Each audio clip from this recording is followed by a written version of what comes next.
నమస్కారం రాంప్రసాద్ గారు. రాంప్రసాద్ గారు, మనం ఎర్లియర్ వీడియోలో రిటైర్మెంట్ అండ్ ఎర్లీ రిటైర్మెంట్ గురించి మాట్లాడుకున్నాం.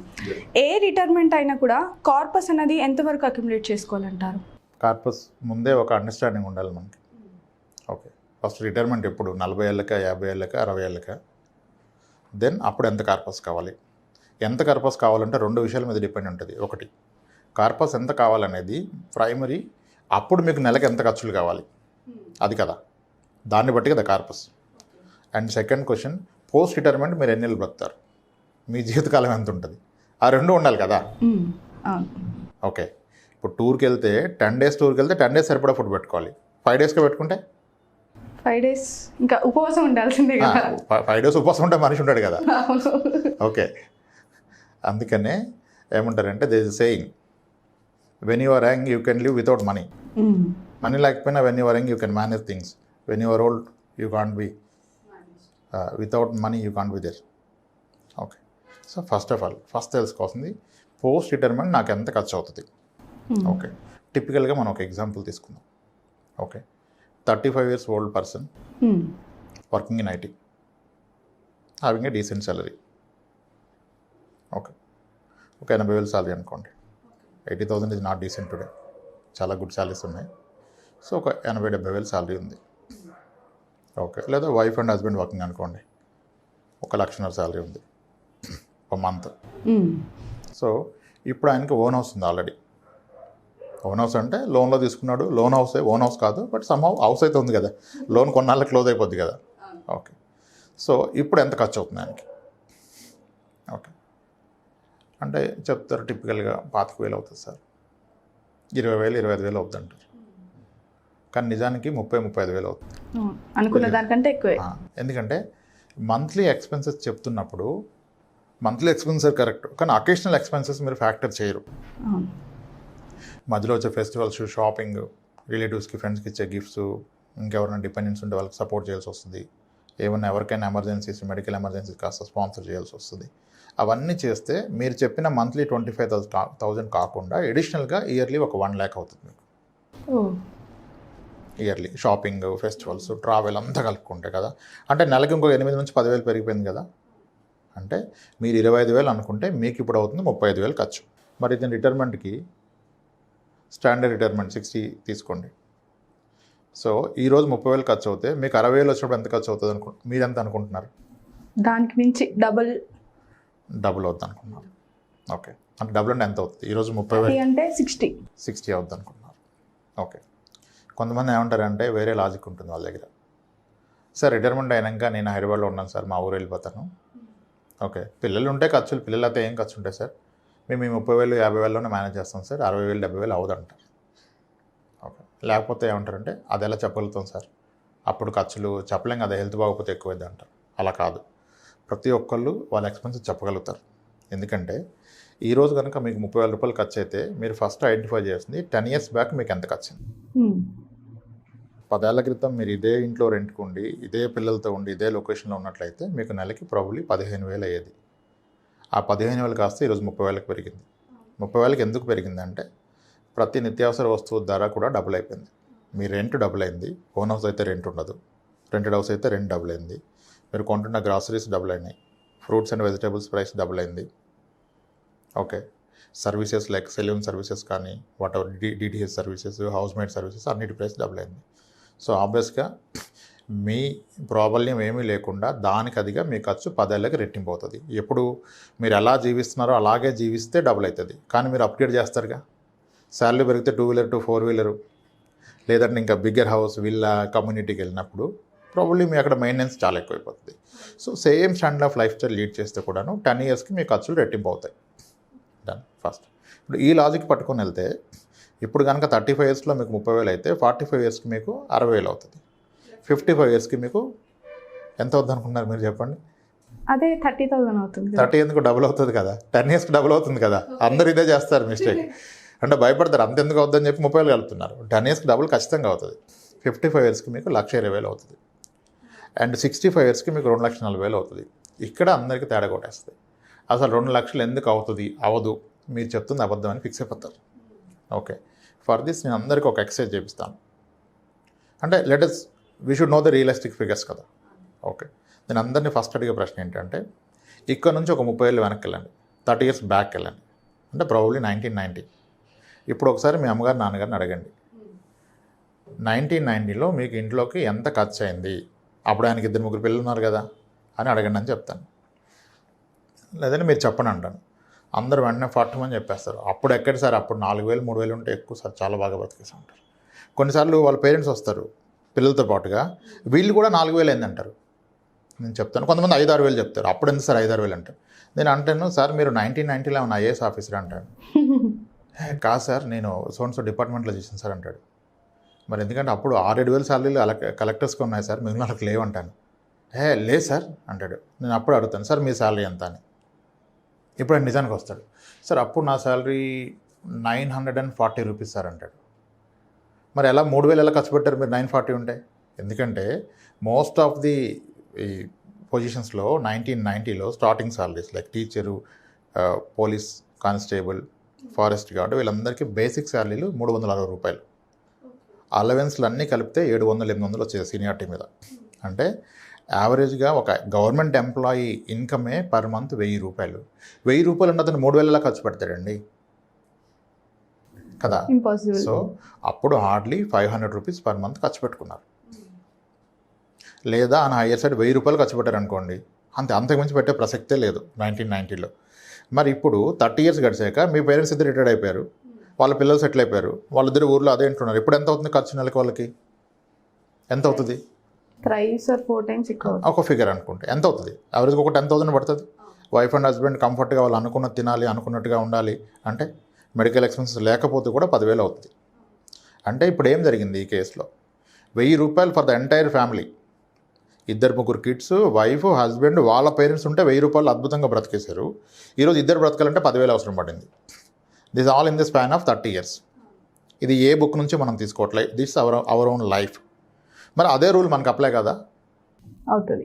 30 yearsలో మీ నాన్నగారి ఎక్స్పెన్సెస్, పిల్లలు సెటిల్ అయితే 10 times పెరిగినప్పుడు మీ ఎక్స్పెన్సెస్ కూడా 10 times పెరుగుతుంది రాబోయే 30 yearsలో.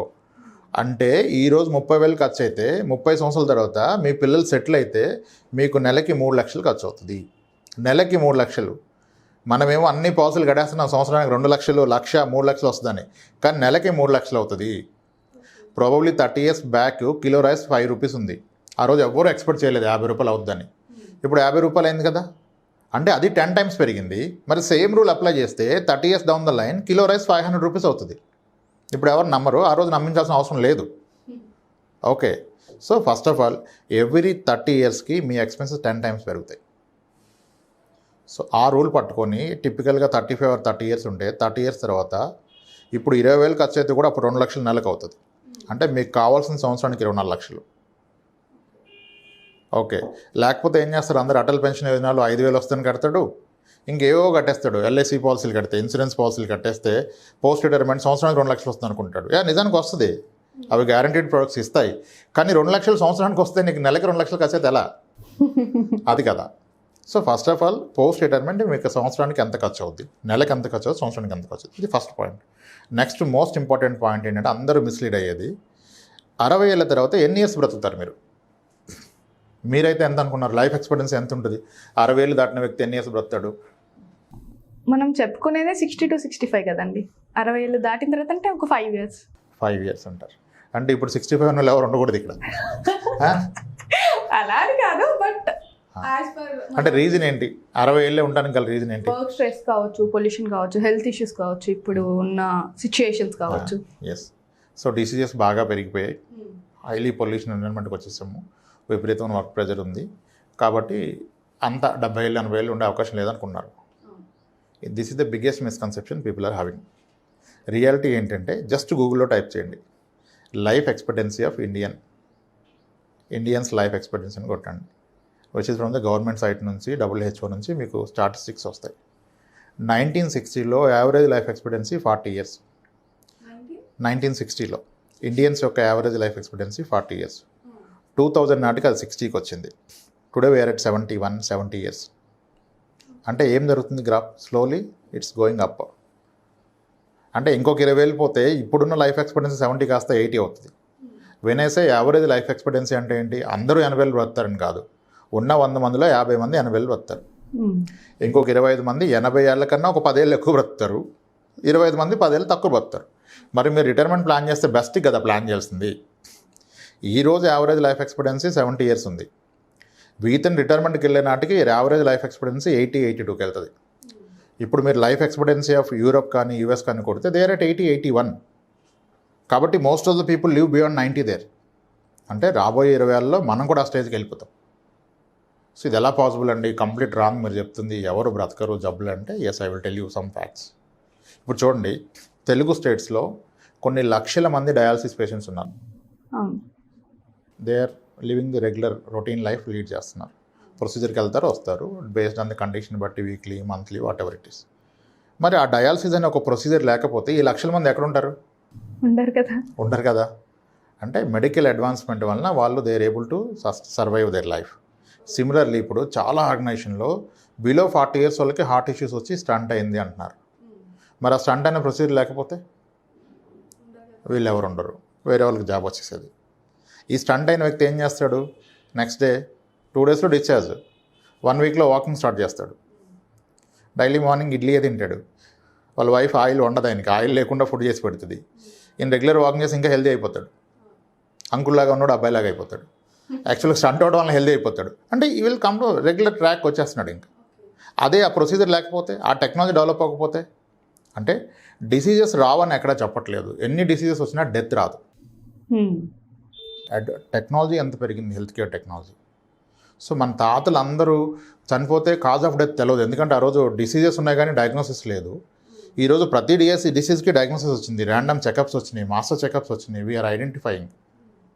బ్రెయిన్ స్ట్రోక్ వచ్చి పారాలసిస్ వస్తే కూడా మనం మళ్ళీ కూర్చోబెట్టేస్తున్నాం, ఆయన నుంచోబెట్టేస్తున్నాం. మళ్ళీ 10 years 15 years regular life, usual life. So technology పెరుగుతున్న కొద్దీ మీకు జబ్బులు రావని ఎక్కడ చెప్పట్లేదు, పొల్యూషన్ లేదని చెప్పట్లేదు. అన్నీ ఉన్నా మీ లైఫ్ ఎక్స్పెక్టెన్సీ పెరుగుతుంది. సో ఎర్లీగా చనిపోతే రిస్క్ కాదు, ఎక్కువ కాలం బ్రతకడమే పెద్ద రిస్క్. అది ఖచ్చితంగా జరుగుతుంది. Be prepared for that. ఈరోజు 30 ఇయర్స్లో ఉన్న వ్యక్తి ఒకసారి గూగుల్లో లైఫ్ ఎక్స్పెక్టెన్సీ కొట్టుకొని ఈరోజు ఆ గ్రాఫ్ చూస్తే you will definitely understand all the possibility you will live beyond 85-90 years. మరి ఈ వ్యక్తి 60 ఏళ్ళకి రిటైర్మెంట్ అయితే, రిటైర్మెంట్ తర్వాత 30 ఇయర్స్ ఉంది ఇంకా ఆయన లైఫ్ కదా. మరి సరిపోని నెలకి 2 లక్షలు వేసుకోండి ఖర్చు, సంవత్సరానికి 24 లక్షలు ఫస్ట్ థింగ్. మరి అలా 30 సంవత్సరాలు కావాలి కదా. 30 × 24, 30 years × 24 lakhs, what ever 7 crores. That is the required retirement corpus. Again ఇక్కడ కూడా ఒక తప్పు ఉంది, క్యాలిక్యులేషన్ ఫ్లా ఉంది దీంట్లో. ఎందుకు? మీకు 60 ఏళ్ళప్పుడు నెలకి 2 లక్షలు ఖర్చు అయితే మీరు రిటైర్మెంట్ అయ్యారు, కానీ ఇన్ఫ్లేషన్ ఏం రిటైర్ అవ్వదు కదా. ఇన్ఫ్లేషన్ ఏం రిటైర్ అవ్వదు కదా. మీకు 70 ఏళ్ళు వచ్చినప్పుడు అదే ఖర్చు మీకు నెలకి 4 లక్షలు అవుతుంది.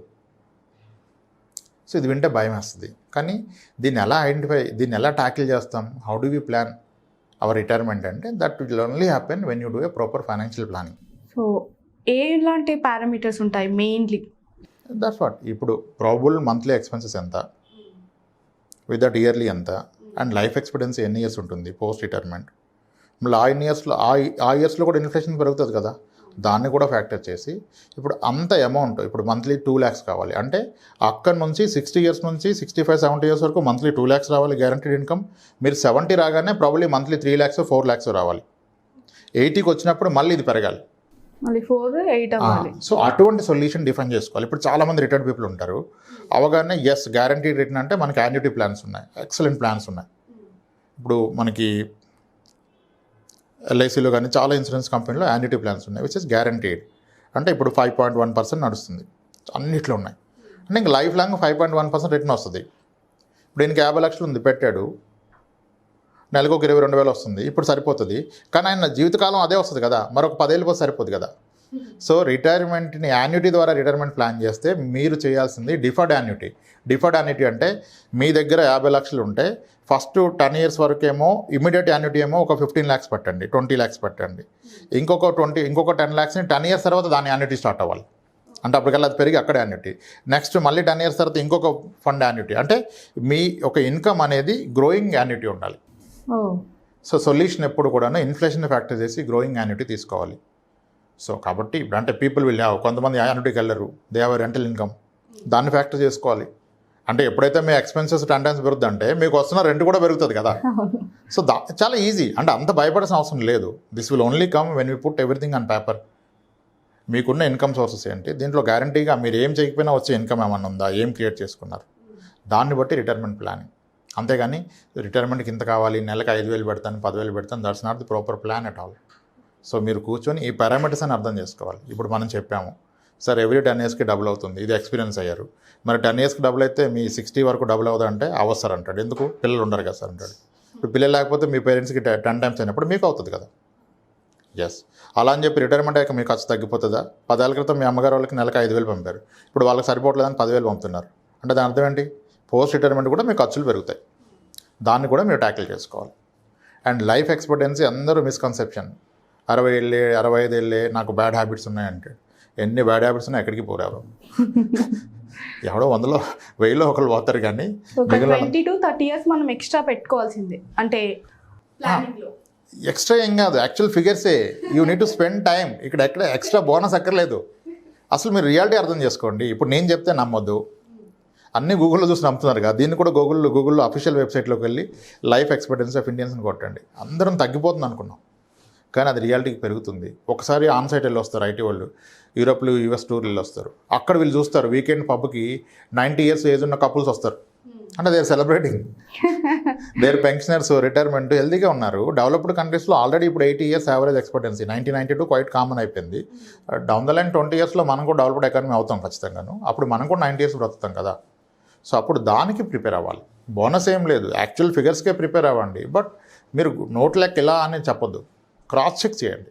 యూ క్రాస్ చెక్ ఇట్, ఇది కరెక్టా, yes Google it, find out official website కాదు చూడండి, then decide, take your call, నా రిటైర్మెంట్కి ఏంటి అని చెప్పేసి. That's how one need to plan అండి రిటైర్మెంట్ పర్పస్కి. Yes. Thank you Ram Prasad.